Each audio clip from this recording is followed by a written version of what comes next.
ভাই কই যাইবেন? ভাই কদমতলি যাবেন? কদমতলি উড়েন। ভাই গাড়িটা নিরায়েন। ভাই আপনার লোকে মোবাইল আছে? মোবাইল একটু জানছেন, 1 মিনিট কথা কই। আমার মোবাইল টিয়া নাই। হ ভাই আছে তো, নেন। ठीक है।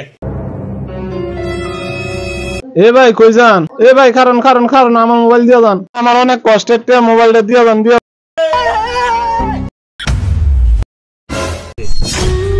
এ ভাই আমার গাড়ি নেন না। আরে আমার গাড়ি লিয়ে কই গেল গা? আরে আমার মোবাইলটাও নিল গা, গাড়িটাও নিল গা। আমি কিস্তি চালাম কেমনে? কত কষ্ট করে কিস্তিতে টিয়া তুলে গাড়িটা কিনছিলাম। আল্লাহ তুমি দেখছো, তুমি এই চোরাকে বিচার করো।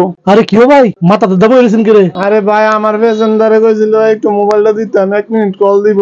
পরে গাড়িতে নাইমা দৌড়া গেছে গা। পরে এলার পিছে আমিও দৌড়তে গেছি। পরে পিছে বিরাতে আমার গাড়িটাও নাই। তুমি দেখছো না কফি গেছে? দেখানোর দরকার আছিল না? হ্যাঁ দেখছি আমি একটা মিশুক গাড়ি গেছে, সেই গাড়িটা নি। যাও আছে গিয়া তোমার গাড়ি এটা নি। দৌড় দাও যাও দিলাম ठीक है। দিলাম পিছনে ভাড়ায় উল্লা ভাড়ায়। এই আমি তো বিদায় করে দিয়ে পড়ছি ড্রাইভার রে। হন 3 জনে বিলা চুরি করছি না, বন্ধক কিন্তু 3 জনের সমান সমান হইব। আমি তো বড় গাড়ি আনছি, আমার বন্ধক বেশি দাম লাগবো। ठीक है। তুই তো বড় গাড়ি আনছো আর তুমি মোবাইল আনছো, ঠিক আছে। আর আমি তো বেড়া বিদায় করে দিয়েছি। হন তুই ধরা পড়তাম তো 3 জনের সমান মারামারি খেলাম বলে।